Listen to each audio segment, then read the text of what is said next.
A lady goes to her parish priest one day and says, "Father, I have a problem. I have two female parrots, but they only know how to say one thing."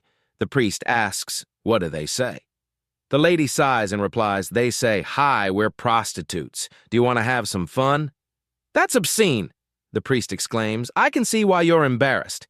He thinks for a moment and then says, "I may have a solution. I have two male parrots who have been trained to pray and read the Bible. Bring your parrots over to my house, and I'll put them in the same cage with Francis and Job. My parrots will teach yours to praise and worship, and I'm sure they'll stop saying, well, that phrase." "Thank you, Father. This may just be the solution," the woman responds, relieved. The next day, she brings her parrots to the priest's house. As he ushers her in, she sees the two male parrots in their cage, holding rosary beads and praying. Impressed, she places her parrots in the cage with them. Almost immediately, the female parrots squawk in unison, "Hi, we're prostitutes. Do you want to have some fun?" There's a stunned silence. Finally, one of the male parrots looks over at the other and says, "Put the beads away, Francis. Our prayers have been answered." Three men walk into a bar. One works for Budweiser, one works for Corona, and one works for Guinness.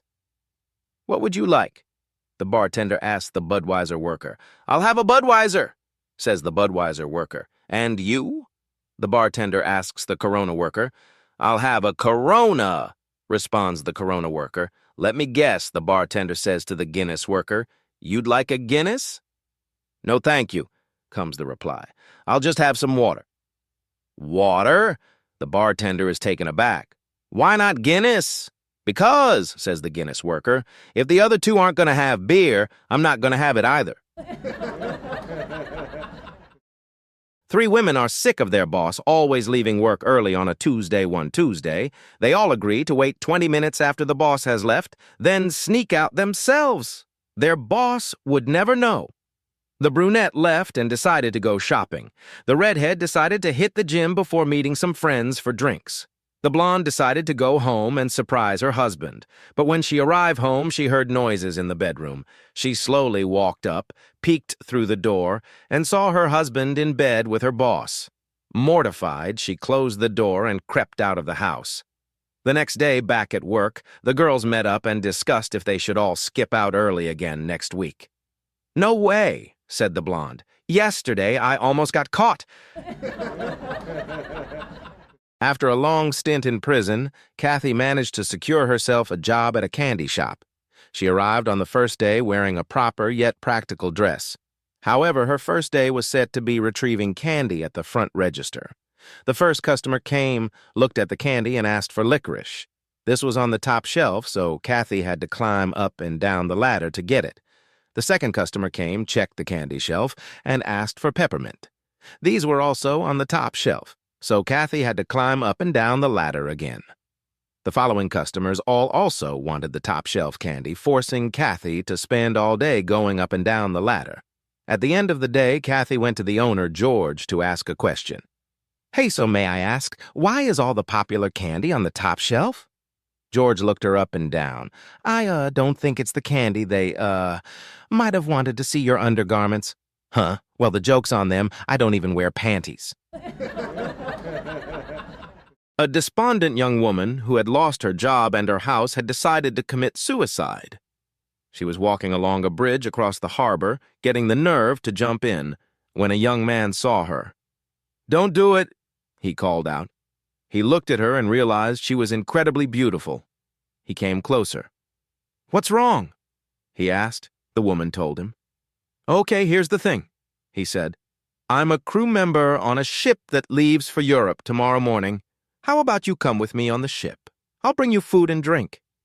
He slid his arm around her. "I keep you happy, you keep me happy." She agreed. After all, there wasn't much else to do. She didn't have family. The man was quite handsome as well. No harm in trying. The next morning, he hid her in one of the lifeboats on the ship with a pillow and a blanket. Every night, he brought her 3 sandwiches and a piece of fruit, and they made love until dawn. One day, about a week after the affair started, the captain was doing his rounds and found her inside one of the lifeboats. "What the hell are you doing here?" She explained what was going on. I get food and a trip to Europe, and he gets to screw me. He sure does, sweetheart. This is the Sydney Harbor Ferry. A mathematician, an accountant, and an economist apply for the same job. The interviewer calls in the mathematician and asks, "What does 2 plus 2 equal?" The mathematician replies, 4. The interviewer asks, 4 exactly? The mathematician looks at the interviewer incredulously and says, "Yes, 4 exactly." Then the interviewer calls in the accountant and asks the same question, "What does 2 plus 2 equal?" The accountant says, "On average 4, give or take 10%, but on average 4. Then the interviewer calls in the economist and poses the same question. What does 2 plus 2 equal? The economist gets up, locks the door, closes the shade, sits down next to the interviewer and says, "What do you want it to equal?" After Brian proposed to Jill, his father pulled him aside for some advice. "Son," he said, "when I married your mother, the first thing I did when we got home was hand her my pants and said, 'Try these on.' She put them on and said, 'They're way too big.' And I told her, 'That's right. I wear the pants in this family, and I always will.' And from that day on, we never had a single issue." Brian thought it was brilliant. So on his wedding night, he gave Jill his pants and said, "Try these on." She slipped them on and said, "They're way too big." Brian grinned. "Exactly, I wear the pants around here." Jill didn't skip a beat. She handed him her pants and said, "Now you try mine on." He struggled and said, "I can't even get into these." Jill smiled sweetly and said, "Exactly, and unless your attitude changes, you never will." A married couple walks through the zoo and stops by the gorilla enclosure. The woman says, "Mark, did you know gorillas behave a lot like humans? Watch this. I'm going to test it with a little harmless fun." She discreetly shows one shoulder. The gorilla immediately reacts, pounding on the bars. "See?" she says. "Like us, gorillas can't resist their instincts." Mark smiles. "Now show both shoulders. Let's see what happens." She does, and the gorilla gets even more excited, banging harder on the cage. Mark says, "All right, now turn around and show your back. Let's see the reaction." She turns, and the gorilla gets very worked up, hitting the bars fiercely and trying to break free. The woman nervously asks, "Mark, what now?" Mark calmly replies, "Tell him you're tired and not in the mood. Let's see if gorillas and humans are really that similar." There were only 2 employees working the morning shift in a little factory. During a break, the woman says to her coworker, "I bet I can get the boss to send me home for the day." He raises an eyebrow and chuckles. "No way, that guy wouldn't give a day off even if the roof caved in. How are you going to pull that off?" She smirks. "Just watch." A minute later, she climbs up on a chair, hangs upside down from a pipe, and starts humming like a light bulb. Right then, the boss walks in and stares. "What in the world are you doing up there?" "I'm a light bulb," she says, completely serious. The boss squints, rubs his temples, and sighs. "You've obviously lost it. Go home, get some rest, and take the day off." As she walks out smiling, the man quickly grabs his jacket and starts heading for the door. The boss yells, "Hey, where do you think you're going?" The man shrugs. "I can't work in the dark." One quiet night in rural Maine, an old man woke up and gently reached over, only to realize his wife had passed in her sleep. He picked up the phone and called his son. "Son," he said softly, "I need you to come by. Your mother's gone." The son rushed over, and the 2 of them carefully carried her down the stairs to prepare for the next steps. But just as they reached the bottom, the son slipped a bit, and her head gently bumped the banister. Suddenly, she gasped, sat bolt upright, and started yelling, "What the hell are you 2 doing, trying to kill me early?" She lived another 2 years and reminded them every single day about that little accident. Then one morning, she truly passed, peacefully. The old man called his son again. As they gently lifted her from the bed, the father leaned in and said quietly, "All right, son. This time, whatever you do, don't bump her head." It was a quiet afternoon at Mike's barbershop when a cheerful teen walked in, holding the hand of a small boy with messy curls. "I'll take a quick trim," the teen said. "And while you're at it, give this little guy a cut, too. I'm just stepping out to grab a soda. I'll be right back." Mike nodded and got to work. After the teenager's trim, he sat the little boy in the chair, chatting away and snipping carefully until the boy looked fresh and neat. But minutes turned to half an hour, then nearly an hour, and the teenager never came back. Mike finally asked the boy, "Hey, where's your big brother? He's taking his time, huh?" The boy blinked. "He's not my brother." Mike looked confused. "Then, who is he?" The kid shrugged. "No idea. I was just sitting outside eating a popsicle when he walked up and said, 'Want a free haircut?'" Mike stood frozen for a second, then slowly sighed. "Well, kid, at least you got the better end of the deal." A farmer came into town one hot afternoon with his dog riding in the back of his truck. He parked, tied the dog to a post outside the local cafe, and went in for a cold drink. A few minutes later, the town police officer walked in and asked, "Hey, is that your dog out front?" "Sure is," the farmer replied. "Well," said the officer, "I think she's looking to, mate." The farmer raised an eyebrow. "Mate? Nah, I gave her a big breakfast before we left." "No, I mean she's in heat," the cop clarified. "Oh, don't worry," the farmer said. "She's tied up in the shade." Now clearly frustrated, the officer leaned in and said, "Sir, your dog wants a male companion?" The farmer blinked, then grinned. "Well, why didn't you just say so? Be my guest. I've always been curious what a police dog would look like." One sunny Sunday morning, Pastor Joe woke up, looked out the window, and saw nothing but blue skies and perfect weather. He sighed. "Just this once," he muttered. "One quick round of golf won't hurt." So instead of heading to church, he grabbed his clubs and drove to the course. Meanwhile, up in heaven, one of the angels saw this and turned to the Lord. "Lord, your servant just skipped Sunday service to play golf. Aren't you going to do something?" God smiled and said, "Watch closely." On the seventh hole, Pastor Joe stepped up to the tee. He swung, and the ball soared through the air like it had wings. It bounced once, rolled, and dropped straight into the hole. A hole-in-one from 400 yards out. The angel was shocked. "Lord, you rewarded him." God chuckled and said, "Tell me, who's he going to brag to?" When Harold and Betty moved to Texas, Harold was determined to embrace his inner cowboy. So when he found a flashy pair of cowboy boots on sale, he bought them faster than you could say "yeehaw." Strutting into the kitchen in his new kicks, chest out and ego bigger than a Texas steak, he asked, "Notice anything different, darling?" Betty glanced over her teacup. "New attitude?" Not satisfied, Harold disappeared into the bathroom, ditched everything but the boots, and reappeared buck naked, hands on hips like a rodeo champion. "How about now?" he asked, grinning. Betty looked him up and down, took a sip of tea, and said, "Whatever was sagging yesterday is still sagging today." Annoyed, Harold snapped, "It's sagging because it's admiring my boots." Without missing a beat, Betty replied, "Next time, Harold, buy a hat." A lady walks at night in a dark alley when suddenly a man jumps out from a corner. He pulls down his pants and shows the woman a huge member. At which point, possessed by madness, he screams, "Now I'll make love with you." And she replies, "Thank goodness! I thought you were going to hit me on the head." A bloke starts his new job at the zoo and is given 3 tasks. First is to clear the exotic fish pool of weeds. As he does this, a huge fish jumps out and bites him. To show who is boss, he beats it to death with a spade.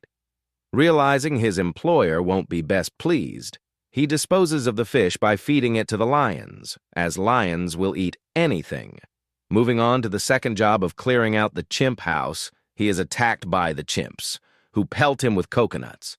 He swipes at 2 chimps with a spade, killing them both. What can he do? Feed them to the lions, he says to himself, because lions eat anything, and hurls the corpses into the lion enclosure. He moves on to the last job, which is to collect honey from the South American bees. As soon as he starts, he is attacked by the bees. He grabs the spade and smashes the bees to a pulp.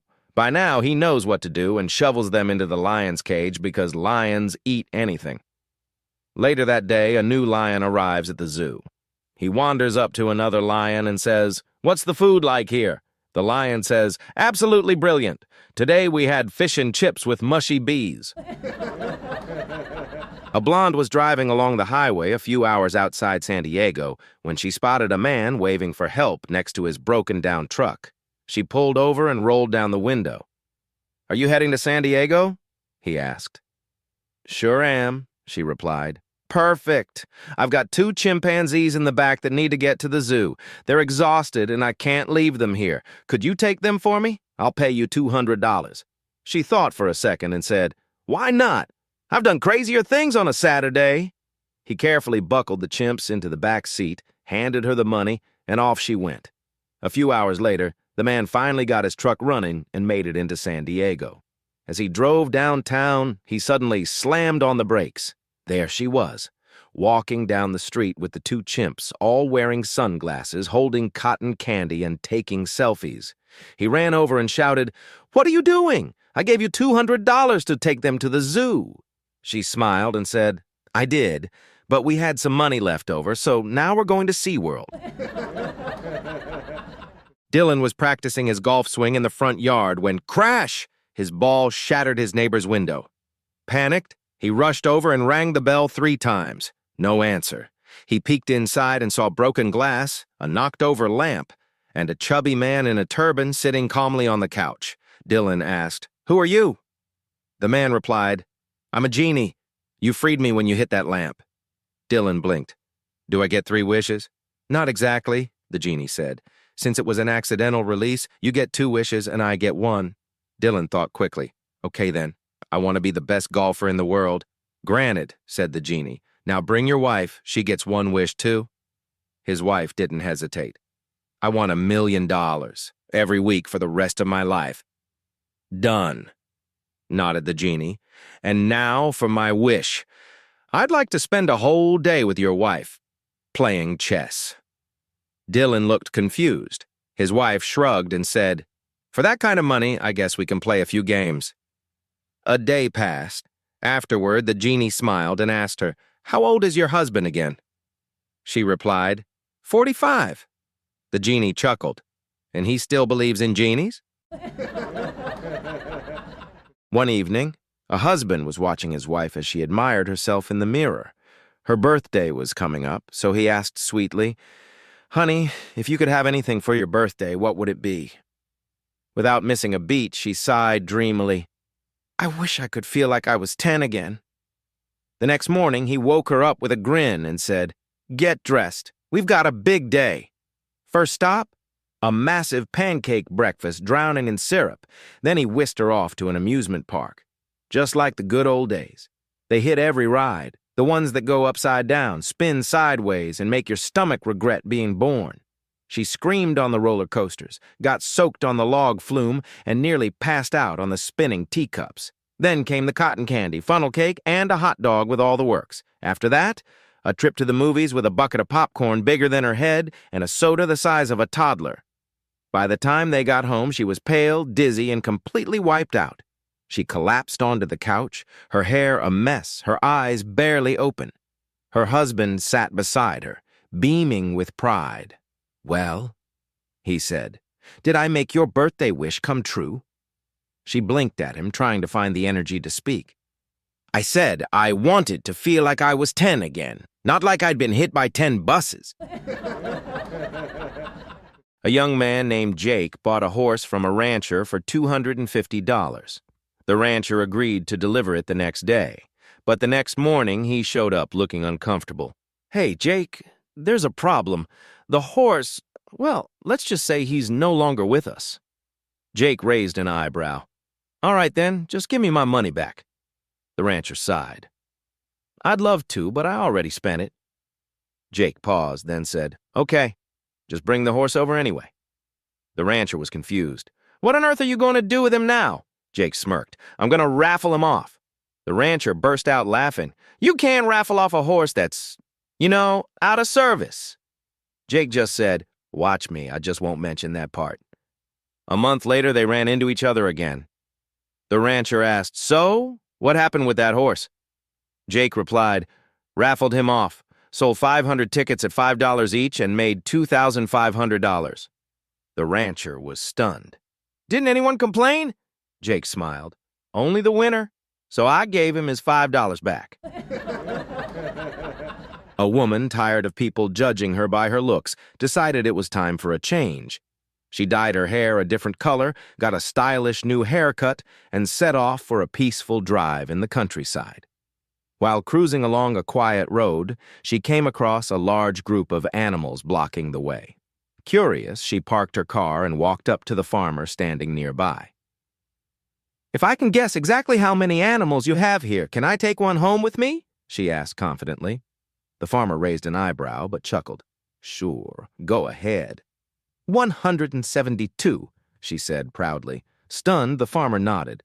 "Well, You're right. Go ahead and choose one." The woman scanned the herd and picked out a small, fluffy one she thought was adorable. As she was about to leave, the farmer called out, "Wait a second. If I can guess what color your hair used to be, will you give me my animal back?" She smiled. "All right, that's fair. You're a blonde." Her jaw dropped. "How did you know?" The farmer grinned. "Because that's my dog." Dave and Sarah were sound asleep when a sudden creak in the hallway shattered the peace of their midnight slumber. Sarah bolted upright, her eyes wide with panic. "Oh no, it's my husband! Quick, you have to leave!" she whispered urgently, her voice laced with an undeniable tremor. Without a moment's hesitation, Dave, propelled by an instinct he couldn't quite explain later, flung off the covers, launched himself out of bed, and dove through the window with the agility of a ninja, albeit one clad only in slippers. He crashed into the bushes below, scrambling to his feet before tearing across the lawn. He finally collapsed, breathless and disoriented, in the middle of the street, wearing nothing but his socks, and that's when the realization hit him, as sudden and jarring as his landing in the bushes. "Wait a second! I am her husband!" Still panting, his body stinging from the scratches of twigs, and his pride severely wounded, Dave sheepishly tiptoed back inside. He found Sarah casually fluffing her pillow, a picture of serene composure. He blinked at her, a mixture of disbelief and confusion warring on his face. "Babe, I am your husband!" he managed to stammer out. She looked at him, her expression completely deadpan, and slowly raised an eyebrow. Then, with a voice that held not a hint of mirth, she simply said, "So why did you run?" Dave never won an argument again after that night. A Georgia state trooper pulled over a car on I-95, just a couple miles from the South Carolina line. "Sir, any reason you were going that fast?" the trooper asked. The driver, out of breath, replied, "I'm a magician and a juggler. I've got a big show tonight and I can't be late." The trooper raised an eyebrow. "A juggler, huh? I've always wanted to see that. Tell you what, show me a little something and I might forget about that speeding ticket." The driver chuckled. "I would, but all my equipment's already at the venue." The trooper grinned. "Well, I've got some road flares in the trunk. Think you can juggle those? Game on." Next thing you know, the magician is standing on the side of the highway, juggling 3 flaming road flares like it's Vegas on I-95. Suddenly, a beat-up car pulls up behind them. A clearly drunk man from South Carolina stumbles out, squints at the flaming spectacle, and without saying a word, climbs into the back of the patrol car and shuts the door behind him. The trooper walks over confused. "Sir, what do you think you're doing?" The drunk man sighs, points at the juggler, and mutters, "Just take me to jail. There's no way I'm passing that sobriety test." 2 priests decided to take a much-needed break from their parish duties and booked a tropical getaway to sunny Hawaii. But before the plane even took off, they made a pact. No collars, no black clothes, we're going full tourist mode. Once they landed, they hit a beach shop and loaded up on colorful shirts, floral shorts, flip-flops, straw hats, and sunglasses the size of dinner plates. They looked more like cruise ship mascots than clergymen. The next morning, they strolled along the beach, sipping fruit smoothies and enjoying the sun, completely relaxed and totally incognito. Then suddenly, a stunning blonde in a bikini walked by, flashed a smile, and said, "Good morning, Father. Good morning, Father." They nearly dropped their drinks. How on earth did she know? Determined not to be recognized again, they returned to the shops that afternoon and cranked up the disguise. Neon tank tops, goofy socks with sandals, seashell necklaces, and hats that said, "Aloha, dude!" They looked ridiculous and completely unpriest-like. The next day, back on the beach, they strutted confidently, sure their cover was solid. But wouldn't you know it, the same blonde passed by, waved, and said with a grin, "Good morning again, fathers." One of them stood up and said, "All right, we give up. How did you know we were priests?" She chuckled, took off her sunglasses, and said, "It's me, Sister Mary from the convent. You two are terrible at hiding." A married couple in their early 60s was out celebrating their 35th wedding anniversary in a quiet, romantic little restaurant. Suddenly, a tiny yet beautiful fairy appeared on their table and said, "For being such an exemplary married couple and for being faithful to each other all this time, I will grant you each a wish." "Ooh, I want to travel around the world with my darling husband," said the wife. The fairy moved her magic wand and abracadabra! 2 tickets for the new QM2 luxury liner appeared in her hands. Now it was the husband's turn. He thought for a moment and said, "Well, this is all very romantic, but an opportunity like this only occurs once in a lifetime, so I'm sorry, my love, but my wish is to have a wife 30 years younger than me." The wife and the fairy were deeply disappointed, but a wish is a wish. So the fairy made a circle with her magic wand and abracadabra! The husband was 92 years old. A ridiculously handsome man believed it was his God-given duty to marry the perfect woman and create children of unmatched beauty. Determined, he searched high and low along the East Coast, but found no one who met his impossible standards. So he headed west. One day, he came across a farmer with 3 breathtakingly gorgeous daughters, so stunning they nearly took his breath away. Excited, he explained his mission to the farmer and asked for permission to marry one of them. The farmer nodded. "Well, you've come to the right place. My girls are all looking to get married. Take your pick." So the man went on a date with the first daughter. The next morning, the farmer asked, "Well, what do you think?" The man hesitated. "She's beautiful, but she's just a wee bit, hardly noticeable, pigeon-toed." The farmer nodded and suggested he try another daughter. So the man took the second daughter out. The next day, the farmer asked again. The man sighed. "She's stunning, but she's just a little bit, barely noticeable, cross-eyed." The farmer shrugged and told him to try the third daughter. The next morning, the man ran up to the farmer, beaming. "She's perfect, absolutely perfect. I've found my bride." So they got married right away. Months later, when their baby was born, the man rushed to the nursery, and his jaw dropped in horror. The baby, while cute, had the ugliest face he had ever seen. Panicked, he ran to his father-in-law. "How is this possible? My wife is perfect, and I am perfect. What happened?" The farmer leaned back and sighed. "Well, she was just a wee bit, not that you could hardly tell. Pregnant when you met her." A boy named Carol had a rough childhood, constantly teased for his uncommon name. No matter where he went, the jokes followed, but over time, he learned to embrace it. Years later, he married his high school sweetheart. And when their first child was born, he let his wife choose the name. Inspired by Carol's uniqueness, she decided on something just as special. She named their daughter Love. Unfortunately, history repeated itself. Love faced endless teasing at school, just like her father had. One day, after an especially tough day, she stormed home in tears. "Why would you give me such a stupid name?" she screamed at her dad. Wanting to protect his wife, Carol took the blame. "I'm sorry, sweetheart," he said. Enraged, Love grabbed her toy dart gun and fired. A foam dart struck Carol square in the chest. Gasping dramatically, he clutched his heart and collapsed to the floor. Moments later, his wife walked through the door and saw him lying there. "Oh my God, what happened?" she cried, rushing to his side. With his last breath, Carol pulled her close and whispered, "Shot through the heart, and you're to blame. Darling, you gave Love a bad name." Mildred, the town gossip and self-appointed guardian of the church's morals, had a habit of sticking her nose where it didn't belong. Many in the congregation disapproved of her meddling, but they kept their thoughts to themselves, partly out of politeness and partly out of fear of becoming her next target. One afternoon, Mildred saw Sam, a quiet and hard-working new member of the church, with his old pickup parked outside the town's only pub. That was all the evidence she needed. The next Sunday, she wasted no time spreading the word.